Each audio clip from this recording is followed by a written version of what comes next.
El siguiente versículo, que es Mateo 15, del 34 al 39, es un versículo muy similar. Es una porción muy similar, diferente pero similar, que es cuando Jesús está alimentando a los 4,000. Entonces, en el primer caso nosotros tenemos a 5,000 y en el segundo caso tenemos 4,000. En una época en la que alimentar a esa cantidad de personas no era tan fácil. Era una gran producción. Ya podemos imaginar que en un caso teníamos como 8,000 personas, incluyendo hombres, mujeres y niños, y en otro caso habremos tenido como unas 6,000 personas. Entonces, Manito, ¿puedes leer por favor Mateo 14, del 17 al 20? Mateo 14, 17. Y ellos dijeron: no tenemos aquí sino 5 panes y 2 peces. Él les dijo: traédmelos acá. Entonces mandó a la gente recostarse sobre la hierba, y tomando los 5 panes y los 2 peces, y levantando los ojos al cielo, bendijo, y partió, y dio los panes a los discípulos, y los discípulos a la multitud. Y comieron todos, y se saciaron, y recogieron lo que sobró de los pedazos, 12 cestas llenas. Amén. ¿Y qué nos dice Mateo 15, 34 al 39? Jesús les dijo: ¿cuántos panes tenéis? Y ellos dijeron: 7, y un poco pececillos. Y mandó a la multitud que se recostase en tierra, y tomando los 7 panes y los peces, dio gracias, y los partió y dio a sus discípulos, y los discípulos a la multitud, y comieron todos y se saciaron, y recogieron lo que sobró de los pedazos, 7 canastas llenas, y eran lo que habían comido 4,000 hombres, sin contar mujeres y niños. Entonces, despedida a la gente, entró en la barca y vino a la región de Magdala. Amén. Gracias. ¿Qué les parece interesante de esos versículos? ¿Saben? Tal vez porque mi enfoque es numérico, saben que soy economista de profesión. Yo le presto más atención a los números que normalmente la persona promedio, ¿verdad? Así como un mercadólogo puede prestarle más a cómo se va a conocer a Jesucristo. Yo pienso en los números. Y es interesante que en la primera porción dice que tenían 5 panes, 2 peces. ¿Y cuántas canastas recogieron? Y eran alrededor, como hemos dicho, como unas 8,000 personas. ¿Y cuántas canastas recolectaron al final? 12. En el segundo caso, eran 4,000 personas, que podemos decir que eran como unas 6,000, siendo la misma lógica, que eran 7 panes, unos pocos pececillos, que por ser plural podríamos pensar que es más de 2, tienen que ser 2, 3, 4, pero lo más probable es que eran más de 2. ¿Y cuántas canastas recolectaron? 7.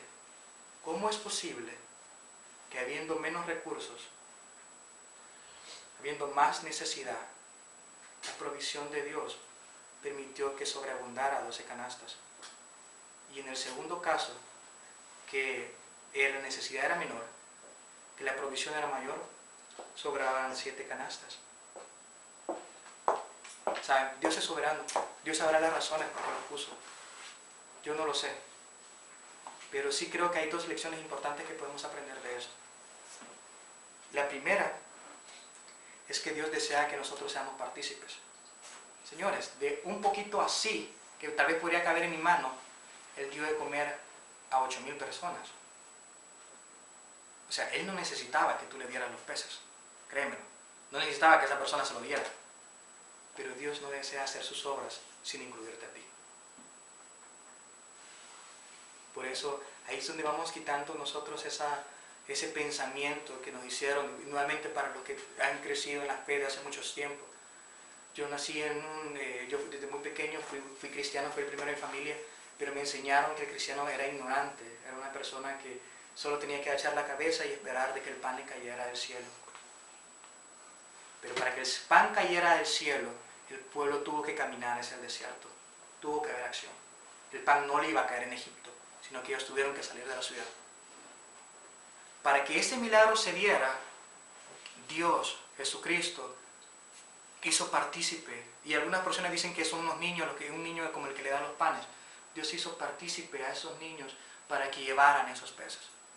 Entonces, Dios, para bendecirte, quiere que tú estés involucrado, quiere que yo esté involucrado, quiere que nosotros nos esforcemos, que demos testimonio de Él. Y la segunda cosa que se me viene a la mente es que Dios es grande Y aquí venimos nuevamente a retomar la primera decisión que nosotros tenemos que tomar. ¿Le voy a creer a Dios todo o le voy a creer a Dios una parte? ¿Voy a creer que Dios es grande o voy a creer que Dios es tamaño mediano? Entonces, son decisiones que debemos de hacer. Pero si seguimos analizando un poco la fe, una de las preguntas que normalmente me hacen es, pero Milcar, yo no tengo fe, o sea, es tan complicado y me da miedo pedirla porque todas las personas que la piden dicen que comienzan a tener un montón de tribulaciones y problemas y dificultades. Pero déjenme contarles otra historia. A mí me gusta contar historias porque yo pienso que muchas veces los puntos, los principios, usted los puede olvidar. Pero a veces las historias es más difícil. Y en el momento de dificultad usted puede recordarse la historia y puede recordarse la enseñanza que había a través de ella. Y esa historia consiste de que un hombre tenía que ir a una isla a hacer un negocio. Y la única manera de llegar a las islas era por medio de una avioneta. Va al aeropuerto local, busca a ver quién es el mejor de los pilotos, lo encuentra y ve la avioneta y le dice, mire, ¿y vamos a poder llegar a salvo? Y la respuesta del piloto fue, claro que sí. Yo he hecho este recorrido cientos de veces. Yo reviso personalmente mi avioneta y estoy segura que está en perfectas condiciones. Nunca he tenido un percance durante mi vida. Pocas horas después esa avioneta estaba en el agua. Habían tenido un accidente. Entonces, ¿qué vamos a decir? ¿Que había carencia de fe en ese piloto en su nave? ¿En su avión? No. No era como se llama carencia de fe, sino que era el objeto de nuestra fe. Tenemos que saber en qué vamos a confiar. ¿Vamos a confiar en el milagro o vamos a confiar en Dios? Es ahí, todas esas decisiones se van relacionando para saber hasta qué punto nosotros vamos a creer en Dios. Es el objeto de nuestra fe. Cuando Dios nos dice en su palabra que tuviéramos fe como un grano de arena, de mostaza, no nos está diciendo, no pensemos que es Dios como, ay, pobre, acabado, que no tienes nada de fe. Que a veces lo vemos muy místico a Jesucristo. No, sino que le dijo, oye, ten poquita fe, pero ponla en mí. Esa es la clave. Dios sabe, Dios nos conoce. Nosotros no vamos a hacer un rebosal de fe. No, Dios lo que quiere es que comencemos con un granito de mostaza, algo pequeñito. Y que Él se va a encargar de poco a poco de ir haciendo crecer ese granito de mostaza. Pero va a ser Él. Nosotros lo que vamos a hacer es sembrarlo en la tierra, ese granito de mostaza. Pero Él va a ser el que cree una de las matas más grandes que hay, de ese granito pequeño. No nos matemos por hacer crecer ese árbol. Nosotros no lo vamos a hacer. Es Cristo, pero es nuestro deber participar en esa obra y tomar ese granito y ponerlo en la tierra. Porque Dios quiere que nosotros seamos partícipes de sus bendiciones. Pero ahí es donde tienes que tomar la primera decisión. ¿Hasta dónde vas a considerar tu Dios? ¿Lo vamos a considerar pequeñito o lo vamos a considerar que es el Rey de Reyes y Señor de Señores, amo de todo el universo, de lo existido, de lo que ha existido, de lo que existe y de lo que existirá? Y aquí quiero contarles dos historias sobre eso, sobre qué tan grande es nuestro Dios, o si le voy a creer toda una parte o solo una sección. Cuando yo entré en ESEN, me recuerdo el primer día, estaba en el parqueo y las palabras que dije fue, vine y vencí. Con las palabras que comentó Julio César. Entonces yo llegué en esa actitud de decir, ESEN, hoy te has topado conmigo. Mientras tuve esa actitud arrogante, iba para abajo, para abajo, para abajo, para abajo. Comencé a dejar materias. Pero Dios, gracias a Dios, me dio una oportunidad de arrepentirme en el tercer año. Y le comencé a decir, Dios, ¿sabes qué? Salí mal. O sea, la regué. He arruinado mi vida. Desperdicié, ya no puedo irme a Chile o a México, que es un programa de transferencia que tiene la universidad, porque simple y sencillamente ya no logro llegar al CUM. Y le dije, bueno, o sea, por lo menos permíteme que pueda salir de la universidad, porque al paso que iba, a mí me iban a terminar expulsando de ESEN, porque no iba a rendir con los promedios. En ese momento en que yo pude echar mi cabeza, comencé a subir las notas, comencé a subirlas, y llegué a estar en el cuadro de honor. Gracias a Dios lo logré. Pero mi mala decisión me evitó que yo tuviera esa experiencia de transferencia a Chile y a México. ¿Saben? Tomar malas decisiones o tomarlas en un momento fuera de lugar nos va a traer consecuencias.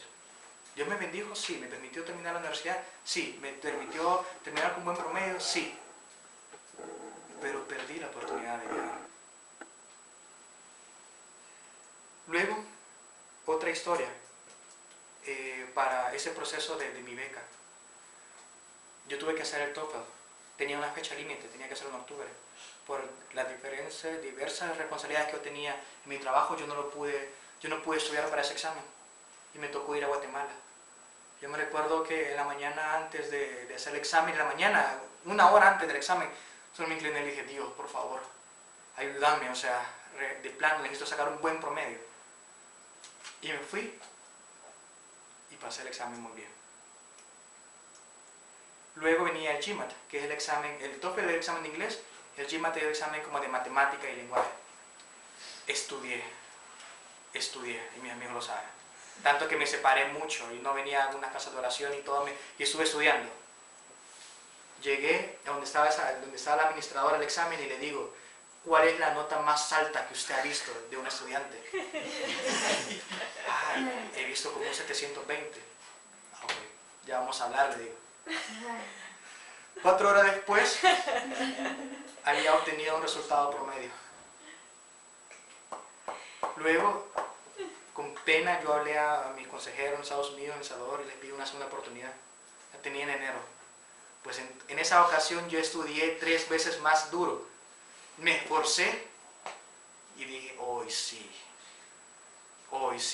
Saqué las estadísticas y todo indicaba que iba a sacar más de 700 puntos, el máximo es 800, lo cual ya sacar más de 700 puntos es un muy buen resultado. Y llegué y me dice, ¿y qué tal? Oye, ¿más confiado, amigo? ¿Más tranquilo? Sí, le digo, hoy soy más confiado. Le digo, hoy no voy a alardear, hoy simplemente sé lo que tengo. Voy a alardear hasta el momento de presentarle el examen. Había hecho varios exámenes de prueba y todo y estaba listo. Y ya sabía que mi resultado era superior a los 700 puntos. Y mi resultado fue peor que el primer examen.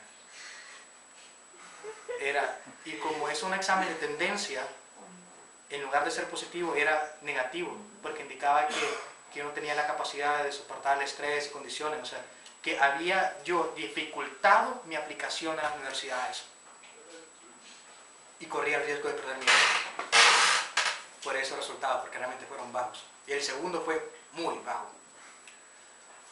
Entonces, yo en ese momento ya que mi consejera Antonio me dijo, bueno, vamos a ver qué podemos hacer. Bueno, así, el correo era como, bueno, vamos a ver qué podemos hacer. Hay que descartar las universidades buenas, vamos a poner las universidades regulares, con tenemos buenas relaciones y que podemos platicar para que tengan una oportunidad. Y yo dije, bueno, Dios, la regué.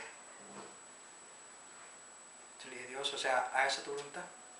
Y las personas que hablaron conmigo en un momento, o sea, después de la frustración que tuve, después de ese examen, me decían como, ¿qué te pasa? O sea, no, ya estoy resignado, yo, Dios, hagas tu voluntad, ya no puedo hacer nada. Aquí, Dios, sé tú.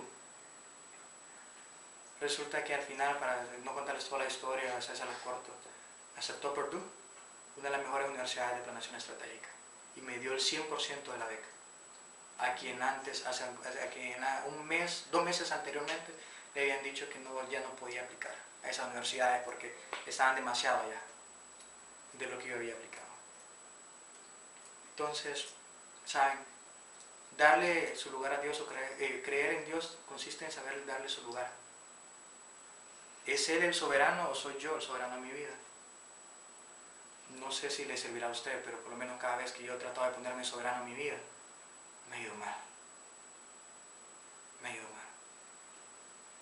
Pero hasta acá, creo que es un punto que nos hace meditar. Quiero hablarles de la segunda decisión. Y está relacionada con la primera.